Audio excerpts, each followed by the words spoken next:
Hello, and welcome to this week's episode of The Wilderness of Creativity. Just a quick reminder to head over to the show notes. That's where you're going to find all the links that we mention in today's episode, including our YouTube channel and the Substack newsletter, which goes out every Wednesday. And also, tickets are now live for the up-and-coming Lost and Found Creative Workshop series with the incredible Dr. Stacey Moon Tracy as our first guest. Now, this week's episode certainly got me thinking. And this conversation I had with Emma is crucial because it's about being open-minded and, more importantly, remembering that we don't always have the answers. One thing I do know is that creativity sits at the heart of meaningful change. And when it comes to education, play is often where that creative spark lives. So this week we're asking, what if the most powerful learning doesn't come from instruction, but from play? We explore the role of continuous provision, not just as a classroom tool, but as a powerful long-term investment in our children's development, well-being and future readiness. Together, we explore how play creates space for autonomy, creativity and deeper thinking. We discuss what it means to measure impact without losing that creative magic, and why child-led learning fosters the essential skills that children need today: resilience, emotional literacy, and confidence. There are some incredible people out there, true change makers in education, and it's time we listen to them. So, let's get to the episode.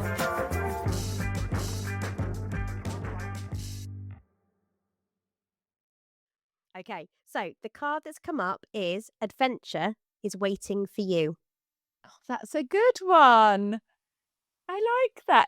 Hopefully it's a playful and joyful adventure in schools because I'm on a mission. You are on a mission. You are on a mission. Do you want to tell us a little bit about this mission? Because it's so important. It resonates with so many of us. Yeah, okay. So my name's Emma. I am the creator of the Cool Curriculum. My background is in primary teaching and early years teaching. That's my passion. But I've also been a head teacher for over a decade. And through all of that time, I was really passionate about children having ownership, choice, autonomy in their learning, really have that buy-in, lots of play-based learning, lots of continuous provision, which I know we'll sort of talk about a bit later, but that was always been my passion. And throughout all of my jobs, teaching, headship, leadership, I led across a large sort of the early years team. That's always what was really important to me. And in sort of the later stages of my headship, I created basically a curriculum that was based on the use of continuous provision, so play-based learning in Key Stage 1. And I wanted to find a way to help other people to access that. For me, I guess pulling it down to a nutshell, we have over, I don't know, maybe 5-10 years, really seen a formality come into Key Stage 1 particularly. I think it's across primary and probably secondary and some of it's possibly post-COVID, but I think it was definitely happening before, where our classrooms are being pushed into kind of conformity, lots of control. We've got knowledge-rich curriculum, which is it's kind of heavy. It's heavy for children. It's very fact-based and knowledge-based, and we are seeking children who will comply with teacher direct input, for a large part of their day. And for me, that's just not how children learn. And the work that I'd done before, I'd seen it come alive and I wanted to share this with other schools. So across the last couple of years, since I've been working freelance, doing all sorts of things, consultancy and writing early years curriculums for people, the bit that I've always really wanted to try and do is figure out how do we make Key Stage 1 more joyful, children who are more engaged in their learning, loving their time in school, and that it's not early years curriculum, but that we're pulling the best bits out of early years, because I think we've got so much to learn from that part of teaching. And like I said, it's where I love to be. So that's where I'm at now, is trying to the mission is change the delivery model for every single or as many children in Key Stage 1 as we possibly can, and give teachers and leaders the tools and the framework to understand what that looks like. Because that's the barrier. Many of us know that play-based learning, children who are joyful and engaged in their learning, that makes a difference. We know that stuff, but we don't know how to do it. And in the midst of, SEND crisis, system complexities, accountability measures, assessment, all that stuff that's going on, we need a roadmap to do it. So that's what Cool brings, and that is the mission. It's about changing that pedagogy. I was wondering whether, if you wouldn't mind, just taking us back to that moment when you decided you felt the calling to go into education, because it really is a vocation. I do believe that. Well, probably when I was about 4. There were definitely words bandied around like bossy in my household. I mean, I think it was strong leadership from the start. I mean, I was the child who used to play teachers and set up my teddies in a row and get the blackboard and teach them. And I see it in my own children now. So there was probably that in me from the start. As a child, I was always buddied up with other children to help them and support them. So yeah, it's probably in me from an early age. I think the actual decision to sort of go into education probably came late secondary school when I was trying to decide what the heck I was going to do with my life, and did some work experience in a special needs school. And I remember thinking, okay, I don't really know what I want to do necessarily, but I want to work with children and young people. And I was always really drawn to sort of like that preschool, early years age. So that came through. I ended up doing an education studies degree, thinking maybe I'd go into, I don't know, ed psych or speech and language or something. And then did some more work experience in schools and just loved kind of that preschool reception. They're just so magical and hilarious. I would cry laughing. Kids are just brilliant. So yeah, and then ended up doing PGCE. So yeah, I think it was probably always in me. It probably took until my late teens to figure out what I would actually do with it. The energy that they bring, the magic that they bring, they're so open to playing naturally. All they want to do is put on the costumes and be different characters and tell stories. And yet, as you've said, there seems to be that formality that comes in, that the expectation is then that stops. And we are now, getting to a point where preparing them to sit behind desks. Can you just explain a little bit how continuous provision works in an early year setting for those people who are listening who don't know exactly what it is or what it looks like? Yeah. So I think continuous provision is like play. It's more specific, but in a sense, it's complex. So there is no definition of play. There is no one definition of continuous provision, and it can mean different things for different people.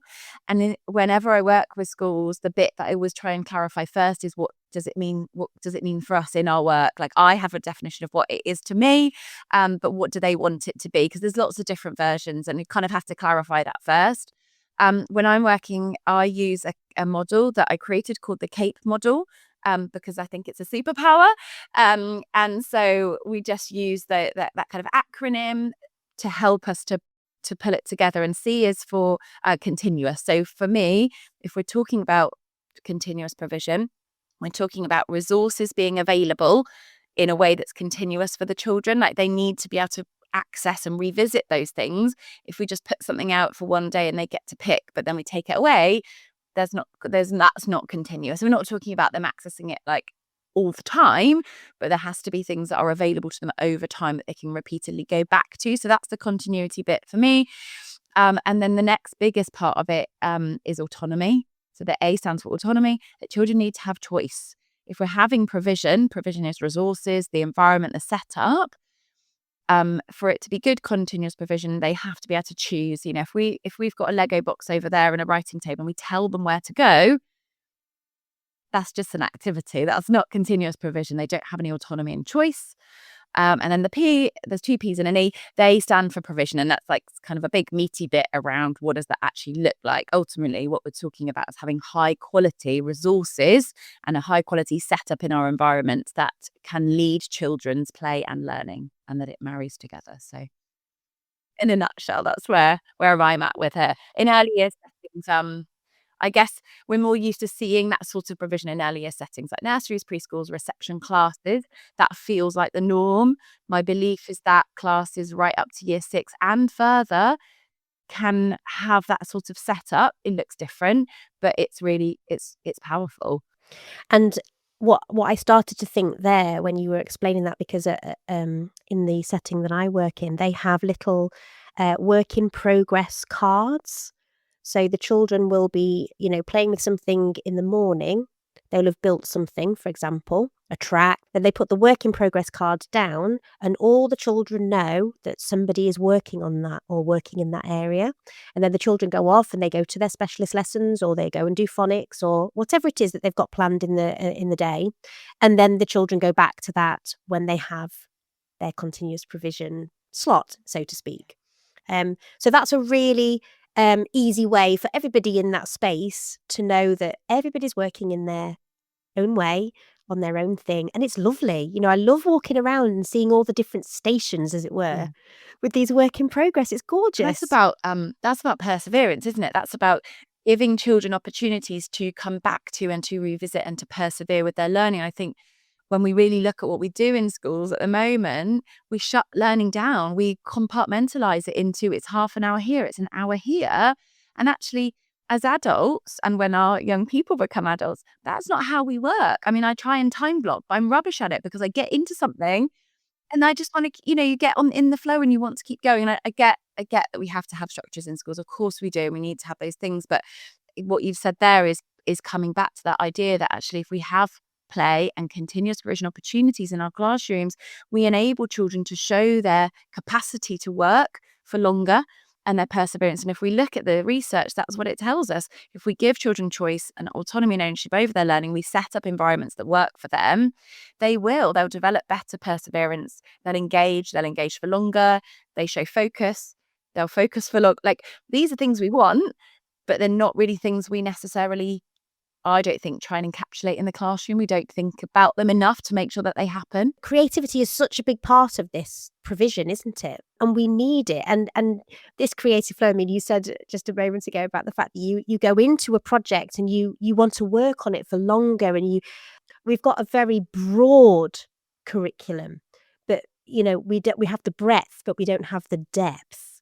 And I think what continuous provision provides is, what I'm hearing is that ability to go deeper, would you say? Yeah, I agree. And I think with the curriculum, we have to be really mindful and step away from it sometimes and look bigger picture at what it's really, if we're talking about national curriculum, English national curriculum, what it's actually telling us, because I think we overcomplicate it hugely in this country. The amount of schools I work with, and they just add to it because we see this, like, I've got an hour for science, right, I better fill it. I've got an hour for geography, I better fill it. And we're filling it with knowledge, adding knowledge to children. Whereas, exactly as you said, if we just pulled out the core points we do need to directly teach them, children do need direct teaching. We know that that's impactful, but it's got to be prioritized and short. Their attention spans are little. Then by offering them that time, that space, I mean, gosh, don't we all want a bit of time and space? That, you're exactly right. By exploration, they can go further with that learning. And we talk in the core curriculum about things like side quests. Like, why does it all have to be so tunnel? Does it all have to be we have to go on this journey together? Or actually, can we value and bring in children's passions and their own interest to things, the things that they're absolutely fascinated with, or I don't know, they've got a cousin from another country. Can we give them space to go off in the parameters of what we're working on as a bigger whole and actually go on their little learning side quest adventures? And the organisation of a classroom through a continuous provision approach absolutely gives them the environment and the setup in which they can do that. Because I think a challenge for educators is that they feel they've just got so much to do. And the idea of personalising learning is like, but how do I do that? Well, if we flip this over and we actually put that in the ball court of the children and say, like, here's this space, you have freedom, choice and trust to go and explore in a way that makes sense for you, that pressure's taken off our adults. The children can do that. They're born to learn. I mean, look at them in early years and reception. They've got it nailed. They need us, of course, to move things forward, but they don't need us to challenge them at times. They will do that for themselves. They, like you said, they will be creative. They will follow those little interests. We just have to create the environment, the structures and the trust so that they can go off and do that. Absolutely. And I think there's two prongs to my thinking at the moment. One is the role of the educator. And the second prong is the space, the actual physical space. Because if we want to take this continuous provision through Key Stage 1, classrooms are not set up like this Are they? Generally speaking, I know that's a general statement, but there's a lot more shelving, desks, chairs. There's lots and lots of things, a lot more children in one space. Like, how would you advise or help the educators in that situation and to make sure that the space is conducive? My take on it is that anything's possible. I think I think the first step is to step back and have an honest conversation about what we want to get out of our year, term, week. What do we want for our children? Because we're blinded at the moment, I believe, by curriculum knowledge, and that is all we focus on. And when we look at, I mean, you think about the accountability, we're judged on this huge, wide range of personal development, cultural capital, all of these things. Yet, really, when we look at classroom lessons, they are focused on knowledge being fed to children. So where is all that space for the other aspects to come in? Like, where do we create that? And I think we have to take a really brave step back and say, right, the knowledge is important. Let's make that prioritized. And then in our classrooms, what else do we want? I mean, there's lots to talk about: metacognition and oracy at the moment. Rightly so, we need problem solving, creativity. We need those things, and we want those things. So how do they marry with the knowledge and the learning? And therefore, what do we want our classroom experience to be like? And I think that is a massive question, a big chunk of discussion for leaders and teachers to be thinking about, because I think we've gone down this road of those lessons becoming a certain way, very teacher-led. And if we step back and think, what do we want for our learners? What experience do we want? What broader picture learning do we want for them? And then we can think about, okay, well, how do we set up our spaces to give them those opportunities? So let's just take something like oracy and talk. In order for children to develop in their language, and we know we've got a big problem with communication language in the UK. I mean, it's a global issue, but in the UK. So we're probably going to need to give them more opportunities to talk. Okay, so how could we set up our classrooms to give them more opportunity to talk? And that doesn't just mean next to a talk partner that you're talking to the same person all the time. That's not it. That's not building emotional relationships, learning to listen to others, getting the sense of who else is in our space. Like, that's oracy from a two-person conversation, but when we look at that bigger picture. And then I think when we've got that sense of what do we want, like oracy, and we want creativity, and we want problem solvers, and we want people who can be kind to one another and can negotiate. Okay, well, how many opportunities are we giving children within our space to do that? Because if all they do is go from the carpet to their set table space for the whole day, they never have to negotiate anything. And they don't talk. So, okay, let's think about that. Can we? I mean, there's some great people out there doing awesome stuff around, look at sort of therapeutic classrooms, thinking about flexible classroom seating, the work of Tina over at Ebbs Primary School in Oxford. She did a really great kind of practice and saw what happened when she just took all the tables out of year 5 and chairs, and they just had flexible seating. I mean, it was far more complex than that, but they basically found that there was no impact on learning negatively. If anything, it was positive because the children were more engaged for longer, and socially huge impact. And I've been doing a project over the last year with a school in Coventry, and that's what we found by having choice of where children go in the classroom. And if you ever want to see a class who's got continuous revision working that are tiny, the classrooms are tiny and they make it work. So I believe anybody can make it work. Then, those children move around the space, they negotiate, they talk. 75% of their session is spent in purposeful talk because they're given the space to do it. They're constantly moving around. Who needs to share what? They tidy up like nothing I've ever seen before because they're just used to doing those practices, and they have such trust and autonomy. And it's so powerful to watch. They've pushed elements of continuous provision into their year 3 classrooms now. And again, tiny spaces, but what they're seeing is, we call it like stored provision.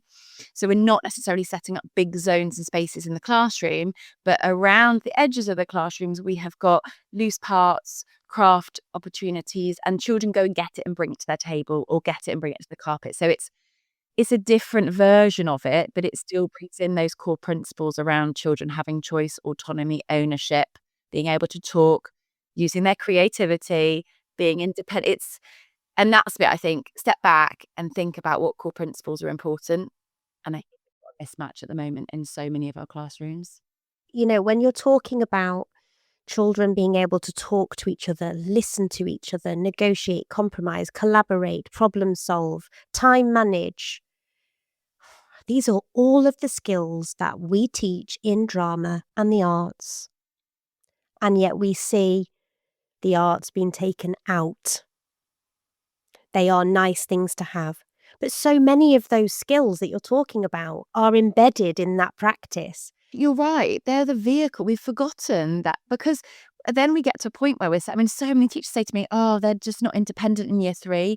They don't know where to find a pencil and they won't do this. And I'm like, well, did you give them the chance in Key Stage 1 to do those things? Or did you sit them at a table where everything was in front of them and they never had to go and think for themselves? And actually, if the research around like embodied cognition and active processing, as humans, we need to move to think. And I don't just mean that, little movement break. I mean, move purposely to go and get something. If we think about how we were, if we're just sitting in one place and everything is available to us, that really limits our capacity to think through and be creative. Whereas when we have to go and access something, move, go and have a conversation, that lights up the rest of our learning. And I think that's what I mean. We've almost it's complex, but we've simplified this sort of knowledge funneled into children as if that's going to be how they learn. But things won't go into our long-term memory unless we've processed them.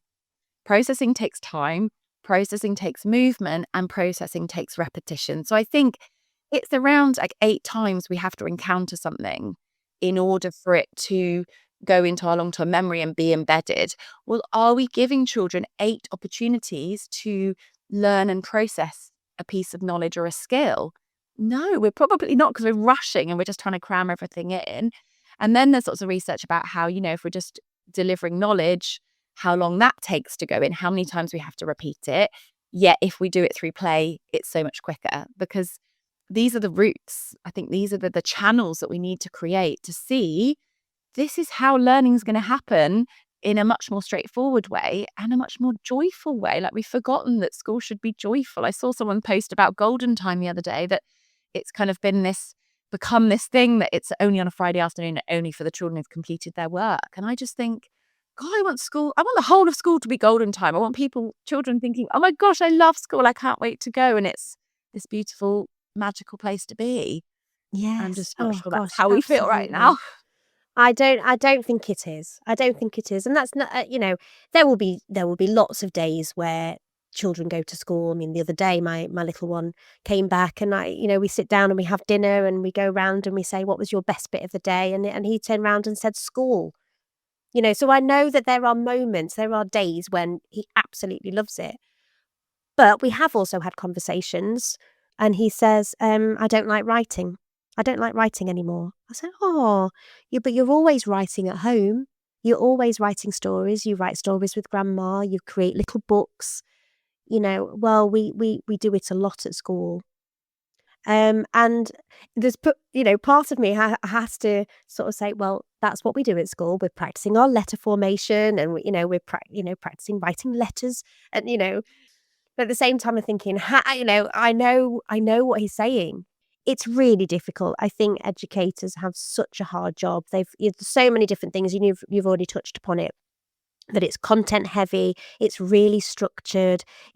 We are accountable to these children reaching certain milestones, and that's part of the problem, isn't it? How do we empower educators to follow their instinct and be playful and be creative and know that they can measure that play? I mean, how do we measure play?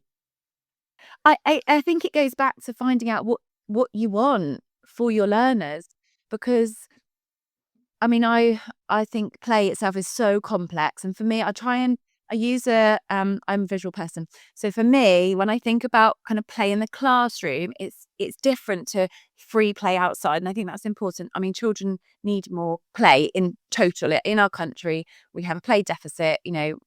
Play poverty is happening for all children. We're not just talking about those who maybe, come from disadvantaged backgrounds. We're talking about all children. So That's a big issue. But for me, I like to try and see it in the sense it's like a solids, liquids, gas thing in my head. So solids is how we currently are kind of teaching children in classrooms. Like there's not much wiggle room. It feels crammed. There's no space to move around. Gas is like our free play. Outside, playtimes in the park, do whatever makes sense for you. Move your body, totally free. For me, that's not what classrooms should be. Classrooms should be structured. We want children to learn. We have knowledgeable, fantastic adults in there who are working their absolute socks off to make this learning meaningful for children. Um, and I think we want this liquid in the classroom. We want to see this flow of this opportunity for educators to interact with children. Children take learning off in their own direction, but we have to create the parameters for that. And that's, I think, the difficult bit is we need to have a sense of what do we want children to be doing and learning in their classrooms. And once we know that, then we can measure it. So if we go back to the idea about talk, okay, we know that these young people having lots of opportunity to talk, that in their play or in their learning is going to be important. So let's kind of set a benchmark of what do we think would be appropriate. And then we can measure that. If we say, right, we really want them to have opportunities to, their PSED, their personal social emotional development is poor. They've come up from early years and they're finding it really hard still. So we want to give them opportunities to do that and practice that. Okay, we can measure that. How many opportunities? What are the things we want them to be resilient? We want them to persist. We want them to when their bridge falls down, keep trying. Like if we can be specific about those things, then we can measure them. I think and we can learn from early years in this, because the early years curriculum puts a high priority on those prime areas. So communication, language, personal, social, emotional development, and physical development. And then somehow, not that we forget it in year one, of course we don't, but we then go down our subject specific pathways. PSED becomes PSHE, which is not the same thing. Like there's great learning in our PSHE curriculums, but it's not the same. It's not about self-regulation and how we manage and what happens, to our bodies. It's different. And I think we need to think more about in our Key Stage 1 and Key Stage 2 curriculum, where is that space for learning, but also just trying things out. Like it's not always going to be the teacher telling you how to negotiate. That's not how you learn how to negotiate. You learn by having a bit of a fight in the role player with your mate and then figuring it all out and making up and then working out next time, actually, we'll use a sand timer to share it. That we learn by experiences and doing. But I think we have to step back and be clear about what we want. And sometimes that means being brave and squishing the curriculum knowledge to a point where it's, of course, coverage and we want breadth and depth. But let's look at all this other stuff we actually want for our children and how can we measure how that's happening in the classroom. I mean, the school I work with in Coventry, the assistant head is called Ellen Parker. She's absolutely incredible. And our project looked at children's wellbeing and involvement, because that was important for them as a school. And we wanted to measure that. So we used the Leuven scales, which are great. It's just a way of 5 scales for each, one for wellbeing and one for involvement. And they have a little kind of descriptor. And we just tracked, because we want children who are happy and well and feel safe, because we know if they don't have that, they're not going to learn. And we wanted them to be involved, not at a busy, shallow level, but at a deep involvement, engage in their learning level. So we use those scales and we track the children from the end of year 1, because they were going from a continuous provision in year 1 experience. And then we track them all the way through year 2, because they had continuous provision in year 2 as well. And in some other studies, that wellbeing involvement scales drops as they kind of go up year groups, because for many reasons, but theirs grew through year 2. And is that not what we want? We want children throughout the whole primary career and secondary to develop and grow in those wellbeing and involvement levels. So that's one way I think we can measure what we're doing. And I think we can learn a lot from early years, about seeing that. But in order to find the time for that measurement, we have to kind of strip out some other stuff, because I think they're measuring all the time, and sometimes we're not measuring the right stuff. The friction with wanting to make these changes at the lower end of the school, so early years going to year 1 into year 2, so Key Stage 1, and the friction with what is expected as they move through the school and go into secondary. People who are perhaps on the fence about continuous provision might say, well, they're expected to sit at desks at year 3, year 4 upwards, if they don't have time to practice doing that, then they're not going to be able to focus in lessons. They're not going to be able to sustain that, that they need in order to then take on the knowledge and the information that they need to process. The other challenge that we have is trying to inform parents about the benefits of this, right? I mean, I think I would say I disagree with the fact that you don't get better at sitting still by sitting still, right? Like, that's not how you get better at sitting still when you're little. And why do we need to sit still anyway is a bigger question.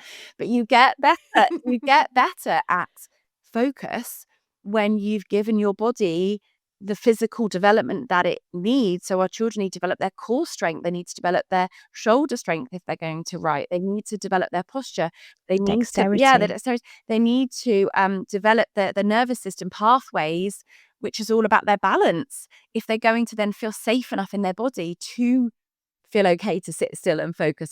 Again, I'm not sure, but there's that said. Yeah, no, I know. It makes It's sense. not, we have to, again, take a step back and say, okay, by secondary school, and of course we want children who will focus, is the way to get focus practicing focus all day long?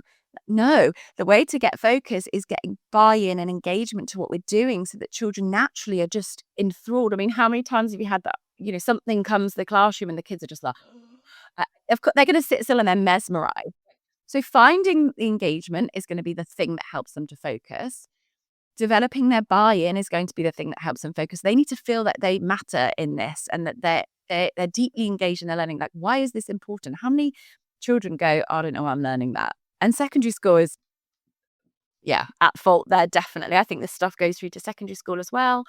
And we know that we need to, in the same ways we as adults, we need to divvy up the amount of focus they have. Like, if I go to an all-day training, CPD, I am exhausted at the end of the day. And aren't we all? We go, oh, it was so hard to focus all day long. So focus comes from, movement, being physical. Right. So I don't think we're thinking about it right. Focus, teaching children to sit still in year 2 is not the thing that's going to help them in year 6. Teaching them to negotiate, to talk, to choose how they're going to learn, that's going to set them up better. Choosing them that they matter, that their creative mindset is actually really valuable. We wonder why we've got so many young learners who are really struggling. Their confidence is low. They don't believe in themselves. They think they're useless because they don't have the opportunity to show that they can be worthy in lots of different ways. And I think, that idea about writing, does everything have to be writing? Why can't we, why aren't we valuing when children present and talk and say their ideas, when they create a piece of art? Like, in COOL we use the phrase many ways of knowing and showing, and we value that. It's not, writing is not the best way to show some things. It's just not. But we seem to have gone down this route of saying if it's not written down, you don't know it. Well, I know plenty of children who write something down, they haven't got a flipping clue what they've written. They don't know it. But then other children who, bless them, they can't write it down. But oh my gosh, they have such a good sense of where everywhere is in the UK and the capital cities.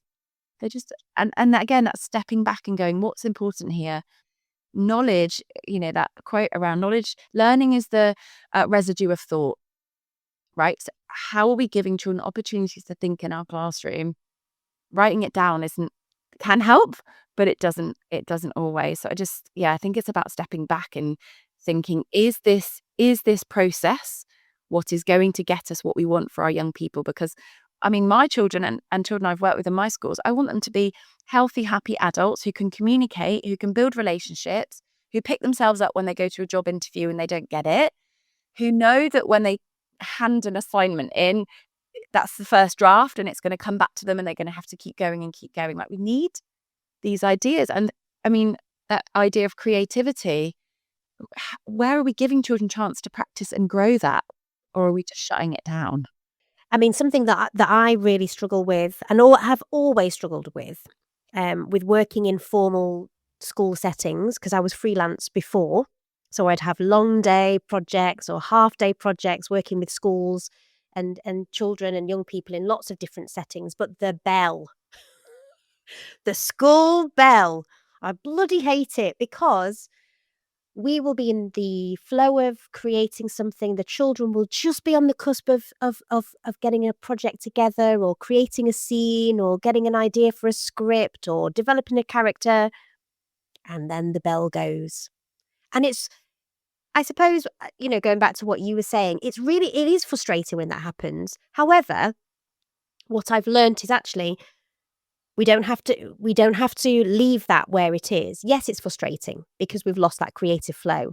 But next week, we're going to come back to that. And the challenge will be to try and reignite that energy for that project, for that idea that you had, or build on it. Maybe over the course of the week, you've had other ideas that have come in. Have you made a note of those? Bring them to the lesson. You'll be walking through the playground and, oh, miss, I've had an idea about that. I've started writing the script for it. Yeah, and it's also trying to find that space. I mean, the schools that I work with Cool or other kind of projects, is that that's what we're trying to do. We try and find space in the timetable where children can flow in and out of. And Cool particularly, we flow across subjects. So we don't have one set of science. We have input that is specific around subjects because we still have direct teaching through the framework. But we have opportunities where there's a block of time and children can choose, I'm going to work on my science, I'm going to work on my history, I'm going to work on my art. And they might do a couple of things across that Cool session, or actually they might be in the flow and for a whole week all they do is that science because they're really into it, and they come back to it and they come back to it and come back to it.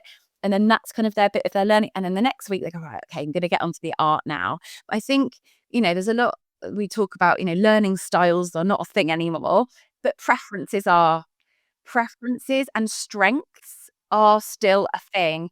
And I think, again, we narrow it down that it has to be one certain way, whereas actually some children really get into it and want to carry on with that. Some have subjects they love. So let's start with that and then we'll bring other things in. I'm a procrastinator.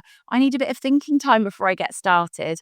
Do we create that space that actually sometimes learning and thinking is quite still and it looks passive, but it's not. We need that, that processing time is important. If we're going to be creative, we need time to watch, to look, to think. And we rush in the way the curriculum is often delivered, we rush from teacher delivery to, right, now write it down, or now create something, do it. Whereas continuous provision gives us the opportunity to explore and to think and to deepen and to test ideas out. And of course, we still want recorded pieces and expectation around knowledge, that's gone into our long-term memory. We want those things. But I see that magic when I work with schools where children given this space and you can look across the classroom and it's that quote from Birth to Five Matters, learning is not like stepping up a ladder, it's like a ballroom dance, right? And that's what it's like. Teachers who create that environment for the ballroom dancing, you then look across the space and children are in the flow doing their own little thing, and we can pigeonhole them into that child has a SEND need and that child has that. You can't really tell when they're in continuous provision. It's not very obvious at all because they are able to learn in a way that makes sense to them and make those choices. I have so many children in the projects I've done in the last year who teachers are saying to us, they wouldn't be in the classroom if it wasn't set up in this way. They wouldn't be able to cope with the formality and the pressure of that, the demands. But because they can access things in a way that makes sense to them, we can still challenge them, but they are safe in this space. And current system in the UK for inclusion and SEND, if this is a way that we can help teachers to make spaces where children can be and can learn, let's do this. When you're talking about the core curriculum, what I'm hearing is that this is a framework that schools buy into and kind of trial and experiment with, and you lead the educators and the school leaders through that process. Is that right? Yeah, a framework is a really good way to describe it. I think there's kind of two versions of it. One is bespoke, in which we work with schools' own curriculum. We kind of restructure it for them. We train them. We help them to understand, how do we deliver this curriculum, which has usually got some great stuff in it. How do we deliver it through continuous provision? But it is a very structured framework. So planning structures are there. How the environment is set up is very kind of organised, working within what people's settings look like. But as I said, do it in the tiniest of settings. And then how we step through, how we monitor, how we record, how we assess is all kind of packaged in a framework, because that's exactly what heads have been saying to me, and teachers. We're really passionate about play and we want to do it. We don't know. And what was happening was kind of early years ideas and resources were coming up into year 1 and year 2, but they were not meeting the national curriculum.